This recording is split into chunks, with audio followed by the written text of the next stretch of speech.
Start कर लो।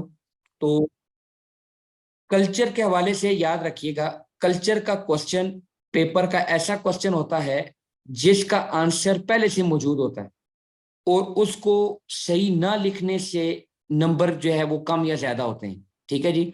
अब पूरे के पूरे सिनेरियो में एक चीज लाजमी होती है और वो होती है कल्चर, बाकी कोई चीज है नहीं, कल्चर लाजमी होता है पूरे के पूरे सिनेरियो में। अब हमें कल्चर को समझना है, और मैं एंड में आपसे पूछूंगा कि भाई आपने इस कल्चर को कैसे पाया। मैं रीड करूंगा, रीड करके मैं कोई चीजें हाईलाइट करूंगा, ये नहीं बताऊंगा कि पॉजिटिव है नेगेटिव है, लेकिन हाईलाइट करूंगा कि भाई ये कल्चर को शो कर रहा है कि नहीं कर रहा। फिर एट द एंड आपसे पूछूंगा कि आपको कैसा कल्चर नजर आया। तो स्टार्टिंग फ्रॉम दी स्टार्ट करते हैं हम अपने सिनेरियो से। तो लिखा हुआ है, a steel working organization operates 30 steel working plants globally, including a plant located at the outskirts of large town where you are employed। ठीक है जी, कि आप एक स्टील वर्किंग प्लांट के अंदर काम करते हैं जिसकी पूरी दुनिया में 30 प्लांट हैं। वो जिस इलाके में आप हैं वहां से या उस इलाके से थोड़ा बाहर करके वो जो है आपके पास ये प्लांट मौजूद है। The steel work contain many different workshops that cover the steel production process. This involve repair, maintenance, fabrication and welding of large steel structures। ठीक है जी। तो ये उनकी सर्विसेज के हवाले से बताया है कि इस प्लांट के अंदर ये करते क्या है। Within the fabrication and welding workshop, an overhead crane is used to move heavy steel into position। There are signs on the crane stating that only trained worker can operate it. Worker understand that manual handling and mechanical lifting aid should be considered first when the crane only used as a last resort। अब समझ लें, कहता है कि भाई overhead crane मौजूद है जो हैवी स्टील ऑब्जेक्ट को मूव करने के लिए इस्तेमाल होती है, उसके ऊपर साइन भी लगा हुआ है कि सिर्फ ट्रेन लोग उसको इस्तेमाल करें। और वर्कर को पता है, वर्कर ये समझते हैं, उनको बताया गया है कि भाई मैनुअल हैंडलिंग और लिफ्टिंग जो एड्स हैं, ये लिफ्टिंग मैकेनिकल लिफ्ट्स एड हैं जिनके अंदर ट्राली, जिनके अंदर आपके पास व्हील बैरो, ये चीजें आ जाती हैं, तो उनको इस्तेमाल पहले किया जाए। और क्रेन जो है वो आपके पास आखिरी ऑप्शन हो। मिसाल के तौर पर कोई स्टील स्ट्रक्चर है तो सोचें यार हम मैनुअली भेज सकते हैं तो ओके, नहीं तो किसी जो है वो ट्रॉली का इस्तेमाल करते हुए इसको शिफ्ट करें। अगर हैवी है और मैनुअली और ट्रॉली का काम नहीं है तो देन आपने जो है वो इस्तेमाल करना है जी ओवरहेड क्रेन। अब लिखा हुआ है the work force consist of 20 worker, 20 लोग काम करते हैं। These include a general workshop manager, 2 workshop supervisor, and there are 3 apprentices who are not trained in the use of the crane। यहाँ पर 3 अप्रेंटिस भी हैं जिनके पास कोई ट्रेनिंग वगैरह मौजूद नहीं है क्रेन को ऑपरेट करने के वाले से। ठीक है जी। इन योर न्यू रोल, आपका नई जिम्मेदारी मिली हुई है आपको, वो क्या है? You work in fabrication and welding department as a health and safety manager, reporting to general manager. The general manager does not believe that they should be responsible for the health and safety and they do not have time for it। ठीक है जी, एक चीज। दूसरा जी, अच्छा, they welcome the fact that you are taking on this role and acknowledge that you have recently started to study the NIBOS general certificate। You observe hazards such as scrap material in the walkway. This sometimes forces worker to step into the path of overhead crane while walking through the workshop। ठीक है जी, ये चीज हमें नजर आई। Then moving on, because of these obstructed walkways, workers often carry heavy objects instead of using mechanical aid। Worker inform you that there are frequent near misses। ठीक है जी, there are frequent near misses involving the overhead crane when it is being operated by the apprentice। ठीक है जी, ये एक चीज बड़ी मजेदार है। अच्छा जी, you find an email from one of the supervisor to general manager requesting crane operation training for apprentice। ठीक है जी, but this seems to be ignored। अब यहां पर मैं इन तमाम चीजों को थोड़ा सा समझता हूं और समझने की कोशिश करने के बाद आपसे जो है वो डिस्कशन करेंगे कि अब तक आपको क्या चीज नजर आ रही है। जरा समझ लें, पहले मैं और वे दे दूं, फिर मैं आपसे वन बाय वन पूछता हूं कि अब तक आपको क्या समझ आया। मैंने स्टार्ट कुछ ऐसे किया है कि एक ऑर्गेनाइजेशन है जो वेल्डिंग फैब्रिकेशन का काम करती है। तो ये जो है वो इसके अंदर ओवरहेड क्रेन और हैवी स्ट्रक्चर को मैकेनिकली जो है वो लिफ्टिंग एड के जरिए मूव किया जाता है। 20 लोग काम करते हैं, एक मैनेजर है। आप यहाँ पर जो है as a health and safety manager के तौर पर काम करते हैं और जीएम को रिपोर्ट करते हैं। यहाँ का जो जीएम है वो उसकी सोच, उसका बिलीव, अभी हमने पढ़ा था कि भाई बिलीव सिस्टम भी कल्चर का ऐसा होता है। यहाँ पर ये जो जनरल मैनेजर है वो कहता है भाई हेल्थ एंड सेफ्टी मेरी जिम्मेदारी नहीं है, ये जो है ना हमारे पास इस चीज के लिए टाइम नहीं है। तो it means there is some issue with the management. तो क्या आप में से कोई बता सकता है कि ये जो मैंने ग्रीन हाईलाइट किया है इसका बेसिकली क्या मतलब है, इसका क्या पॉइंट, आप अगर वन पॉइंट में इसको डिस्क्राइब करना चाहें तो क्या हो सकता है? जी जुलजलाल, आप बताना चाहेंगे? जी सर, ये नेगेटिव कल्चर है। जी जी, दूसरा, लेकिन ये जो पॉइंट ग्रीन है पहला, इससे अगर आपको कोई जी पॉइंट सर, बनाना तो क्या पॉइंट, मतलब वन लाइनर किसी मुझे बताना हो कि ये क्या चीज शो कर रही है, तो ताकि मुझे पता हो कि आपकी अंडरस्टैंडिंग है कि नहीं, क्या मतलब ये शो कर रहा है। सर ये हेल्थ एंड सेफ्टी से मैं यानी टोटली तौर पे इनकी दिलचस्पी नहीं है, और ये इन्होंने ना अप्लाई नहीं किया, नाम सीरियस बिहेवियर है इनका अपने अच्छा, ऑर्गेनाइजेशन के साथ। अब और वेरी इसमें गुड, इन जी बस ठीक है, मैं आपकी बात समझ गया हूँ। अब एक चीज समझिएगा, एक चीज समझिए, अब जितनी बातें आपने कही हैं सारी ठीक है, लेकिन इसका आपको एक नंबर भी नहीं मिलेगा। बात समझ आ रही है? मैं इस चीज के ऊपर फोकस कर रहा हूँ, वो क्यों, उसकी एक वजह है। हम अक्सर जो बातें हमें सिनेरियो में बताई जाती हैं उसको समझे बगैर लिखते हैं। ठीक है जी, हैंड रेज हो रहे हैं, मुझे समझ आ रहा है, लेकिन मैं कॉन्सेप्ट समझा रहा हूँ, कॉन्सेप्ट समझिएगा। कॉन्सेप्ट क्या है, लिखा हुआ है कि जनरल मैनेजर का बिलीव है कि भाई सेफ्टी के लिए वो रिस्पॉन्सिबल नहीं है, और वो कहता है हमारे पास इस चीज के लिए जो है वो टाइम नहीं है। अब एक चीज समझ लें कि जब टॉप मैनेजमेंट चीजों में इन्वॉल्व नहीं होती, रिस्पॉन्सिबिलिटी नहीं लेती, तो वहां पर लीडरशिप की बहुत ज्यादा कमी होती है। अब यहां पर मेन जो पॉइंट है ना, वो बेसिकली लीडरशिप का है कि हम अगर ये मुझे क्वेश्चन पूछा जाए कि भाई आप इंडिकेटर बताएं, तो मैं लिखूंगा इस पॉइंट के हवाले से कि जो ग्लोबली ये जो हमारे पास एक ऑर्गेनाइजेशन है वेल्डिंग और फैब्रिकेशन की, यहाँ पर जो टॉप मैनेजमेंट है उसकी प्रॉपर लीडरशिप नजर नहीं आ रही, बिकॉज वो हेल्थ एंड सेफ्टी को इंपॉर्टेंट नहीं समझते, उसके लिए रिस्पॉन्सिबिलिटी नहीं लेते। तो ये एक ऐसी चीज है जो इंडिकेट कर रही है नेगेटिव कल्चर। मेरी दोबारा से चीज समझ लें, हम इंफॉर्मेशन का जो की पॉइंट होता है जब तक उसको नहीं समझेंगे, हम कभी भी कोई बात लिखेंगे तो वो हमारे लिए नंबर गेनिंग नहीं होगा। तो एक चीज समझ लें कि जब हम कोई पॉइंट लिखते हैं समझते हैं तो उसके पीछे की ऑब्जेक्ट हो। तो मैं साथ साथ बोलता जा रहा हूं, आप लोगों ने मेंशन करना है। तो पहला इंडिकेटर मैंने फाइंड आउट किया है, that is no visible leadership from the general manager.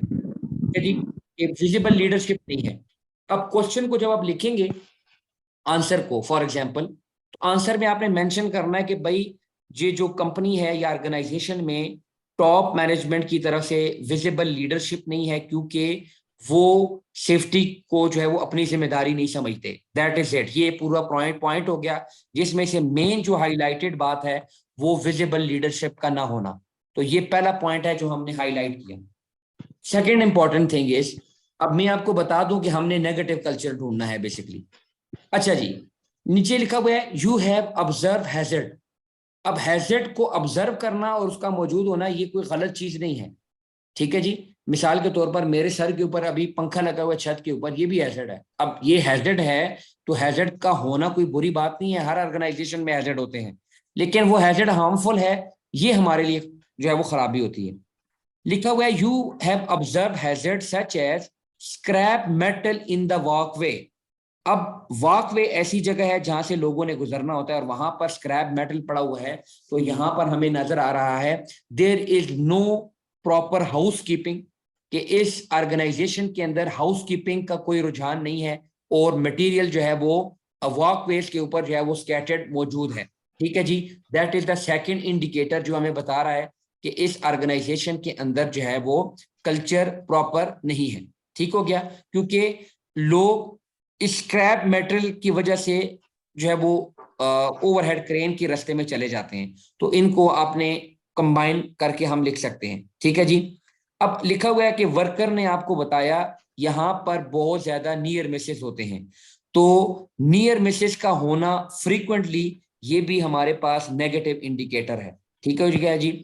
फिर लिखा हुआ है जी कि इस क्रेन को ऑपरेट कर रहे हैं अप्रेंटिस। इस क्रेन को कौन ऑपरेट कर रहा है जी? अप्रेंटिस जो है वो इसको चला रहे हैं, और ऊपर हमने पढ़ा था कि ये apprentice are not train to use the crane, ठीक है जी, कि क्रेन को इस्तेमाल करने के लिए अप्रेंटिस ट्रेन नहीं है। इसका मतलब क्या है?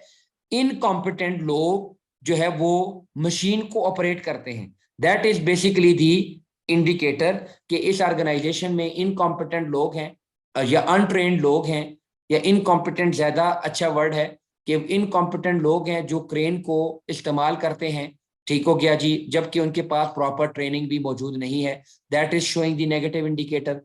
फिर हमारे पास लिखा हुआ है you find an email from one of the supervisor to GM requesting crane operating training for the apprentice but this seems to have been ignored. अब जो रिकमेंडेशन है उनके ऊपर प्रॉपर एक्शन नहीं लिया जाता, ठीक है, या रिसोर्सेज प्रोवाइड नहीं किए जाते बेसिकली, कि टॉप मैनेजमेंट या जनरल मैनेजर की तरफ से resources in term of training apprentice के लिए मौजूद नहीं है, उसको इग्नोर किया जा रहा है। तो ये हमें नजर आ रहा है कि भाई ये नेगेटिव हेल्थ एंड सेफ्टी का जो है वो इंडिकेटर है। बात समझ आ गई है? अब ये हमने ये दो पैराग्राफ के अंदर कुछ पॉइंट जो है वो निकाले हैं। अभी मैं आपको 5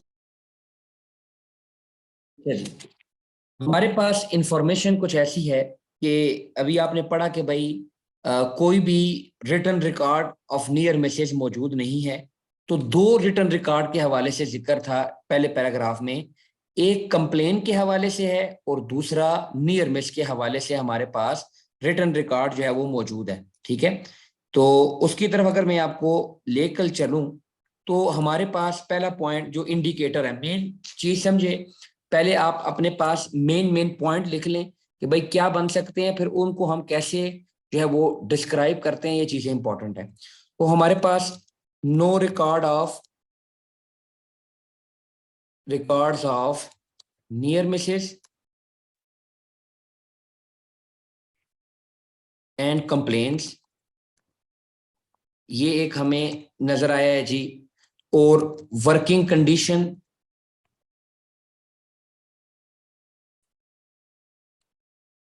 के हवाले से कंप्लेन्स अबाउट वर्किंग कंडीशन है, ये भी हमने पढ़ा भी था कि वर्किंग कंडीशन के हवाले से कंप्लेन हो तो ये भी हमारे पास क्या होती है जी? कंप्लेन्स अबाउट वर्किंग कंडीशन है जी। अनमेंटेन्ड मशीनरीज है, ठीक है, या अनमेंटेन मशीन्स हैं हमारे पास, ठीक है जी। ये भी एक ऐसा इंडिकेटर है जो हमें शो कर रहा है कि भाई नेगेटिविटी यहाँ पर बहुत जो है वो ज्यादा है, ठीक हो गया। तो एक जो इम्पोर्टेंट चीज है कि हमारे पास ये 3 किस्म की इंफॉर्मेशन है जो इस पहले पैराग्राफ के अंदर हमने जो है वो फाइंड आउट की थी। अब ये जो 3 बातें आपने लिखी हैं, these are basically the indicators. अब मैं अगर स्टार्ट से स्टार्ट करूं तो हमने देखा कि भाई नो विजिबल लीडरशिप यहाँ पर मौजूद थी, ठीक है जी। इसी के साथ साथ हमने देखा कि भाई हेल्थ एंड सेफ्टी को इम्पोर्टेंस नहीं दी जा रही, ठीक है जी, no importance for health and safety.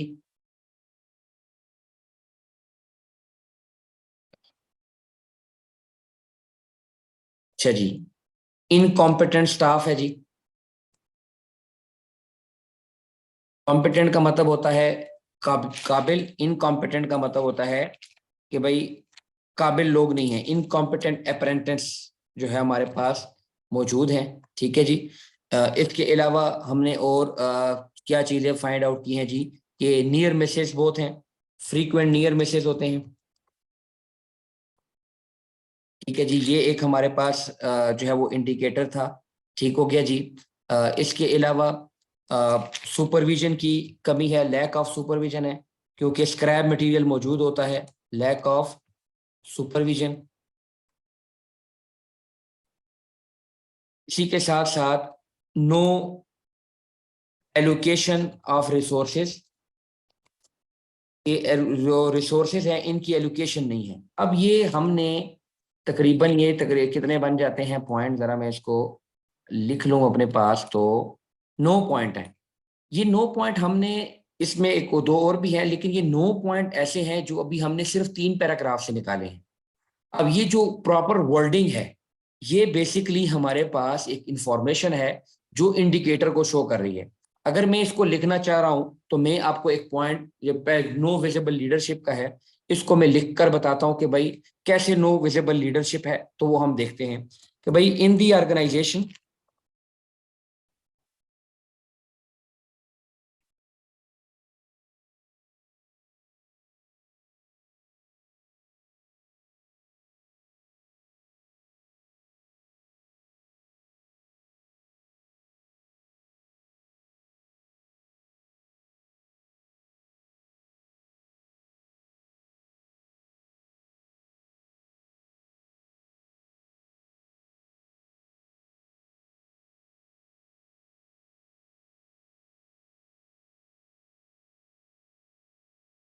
अच्छा जी, ये देखिए जी, हमने लिख दिया कि भाई नो विजिबल लीडरशिप है। ये जो no visible leadership from GWM, that is basically the main key हमारे पास इंडिकेटर है, जो हमें बता रहा है कि भाई ये जो है क्या है कि भाई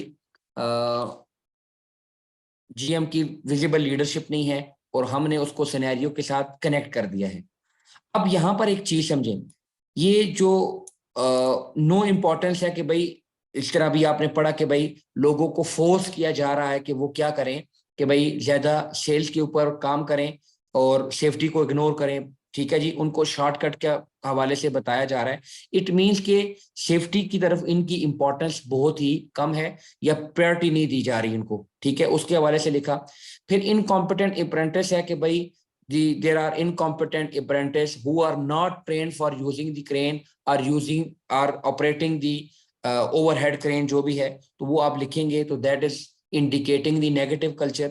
इसी तरह सिमिलरली आप जितनी भी चीजें हैं उनको पढ़ते जाएंगे, और आपके पास जितनी भी इंफॉर्मेशन है रिलेटेड टू दी कल्चर वो आपको मिलती जाएगी। अब यह इस कल्चर, इस पूरे के पूरे सिनेरियो के हवाले से एक मजे की चीज ये बता दूं कि ये सिनेरियो जब आप पढ़ेंगे और आपने वेयर हाउस वाला सिनेरियो जो पढ़ा था, इन दोनों में जो इंफॉर्मेशन है ना, वो बहुत ज्यादा मिलती जुलती है। ठीक है जी, तो इसलिए अभी के लिए जितनी हमने बातें पढ़ी हैं, दैट इज बेसिकली आपकी ट्रेनिंग की है मैंने, कि हमने क्वेश्चन का आंसर कैसे निकालना है, उसके अंदर की पॉइंट कौन सा है और उसको लिखना कैसे है। दैट इज योर जॉब, जो आप लोगों ने जो है वो परफॉर्म करना है, और अपने जो है वो क्वेश्चन के अंदर इस चीजों को लिखना है। ठीक हो गया, तो ये आपका टास्क है। और क्वेश्चन की तरफ अगर मैं आपको ले चलूं, तो क्वेश्चन बेसिकली है, what are the negative indicator of health and safety culture at the steel working organisation. एक चीज समझ लें, ये क्वेश्चन 10 नंबर का नहीं है। ठीक है जी, इसको 10 नंबर के क्वेश्चन के लिए सॉल्व नहीं कीजिएगा, इसको ओवरऑल सॉल्व करें कि आपको कितनी इंफॉर्मेशन मिलती है। जितनी ज्यादा इंफॉर्मेशन लिखेंगे और अथेंटिक किस्म की इंफॉर्मेशन लिखेंगे, उतना आपके लिए अच्छा होगा। मैंने सिर्फ पहले 3 पैराग्राफ से तकरीबन 9-10 पॉइंट निकाले हैं।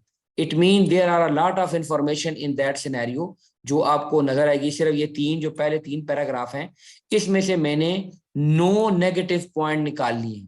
अब फर्दर जितना आप आगे जाते जाएंगे आपको नेगेटिविटी नजर आती जाएगी, उनको आप लोगों ने पहले हाईलाइट करना है। अब बात चीजें ऐसी होंगी जो मिलती जुलती हैं, जिस तरह मैं बता दूं यहाँ पर कि no money for that kind of thing, ठीक है। अब no money of that kind of thing को भी हम रिसोर्सेज कहते हैं। और मैंने यहाँ पर एक चीज हाईलाइट की थी कि ट्रेनिंग नहीं दी जा रही अप्रेंटिस को। इन दोनों को आप कंबाइन करके भी लिख सकते हैं कि भाई ऑर्गेनाइजेशन जो है वो हेल्थ एंड सेफ्टी को के लिए रिसोर्सेज नहीं प्रोवाइड करती, कि वो बजट भी एलोकेट नहीं कर रही और वर्कर को ट्रेनिंग भी प्रोवाइड नहीं कर रही, तो दोनों को कंबाइन करके भी लिख सकते हैं। तो बेसिकली दोनों क्या है जी, लैक ऑफ रिसोर्सेज के अंदर आते हैं। अब आपने ये तमाम की तमाम चीजें, इट इज योर टास्क, आपने इस क्वेश्चन को रीड करना है, इस सिनेरियो को रीड करना है। सबसे इंपॉर्टेंट और सबसे इफेक्टिव तरीका बताता हूं क्वेश्चन को सॉल्व करने का, कि जब आप इंफॉर्मेशन अपने पास लिख रहे होंगे तो सेपरेट एक कॉपी लें, उसके ऊपर जो है वो चीजों को हाईलाइट करें कि ये मुझे इंफॉर्मेशन जो है वो मिल चुकी है, थोड़ा सा उसके ऊपर वर्किंग करें और उसके बाद आंसर लिखें। आंसर कैसे लिखना है मैंने एक पॉइंट आपको लिखकर बताया है, तो मेन जो की पॉइंट होगा उसको आपने हाईलाइट करना है। और ये जो 9 पॉइंट मैंने बताए हैं ये तो कम से कम आपके पास मौजूद होने चाहिए। और इसी तरह फर्दर आप जैसे जैसे आगे मूव करेंगे आपको बहुत ज्यादा इंफॉर्मेशन मिलेगी, और तकरीबन 18, 20, 22 एक पॉइंट तो वैसे ही आपके बन ही जाने हैं। तो आप हर बंदे ने इतनी इंफॉर्मेशन इस क्वेश्चन के अंदर जो है वो लिखनी है। और ये आज आपका टास्क है कि आपने नेगेटिव इंडिकेटर पहले हाईलाइट करने हैं अपनी कॉपी में, फिर उसको प्रॉपर वे से लिखना है ताकि आपका जो है वो आंसर जस्टिफाइबल हो। स्टार्ट ऐसे करेंगे कि following are the negative indicator of health and safety culture at the steel manufacturing plant. और उसमें पहला कि भाई नो विजिबल लीडरशिप तो मैंने लिख लिया है, बीच में मैनेजमेंट कमिटमेंट के भी पॉइंट आएंगे, बहुत ज्यादा पॉइंट आने वाले हैं आगे। तो वो सारी की सारी चीजें आप लोगों ने उस क्वेश्चन के आंसर में लिखनी है। ये आज आपका टास्क है जो आप लोगों ने कंप्लीट करना है।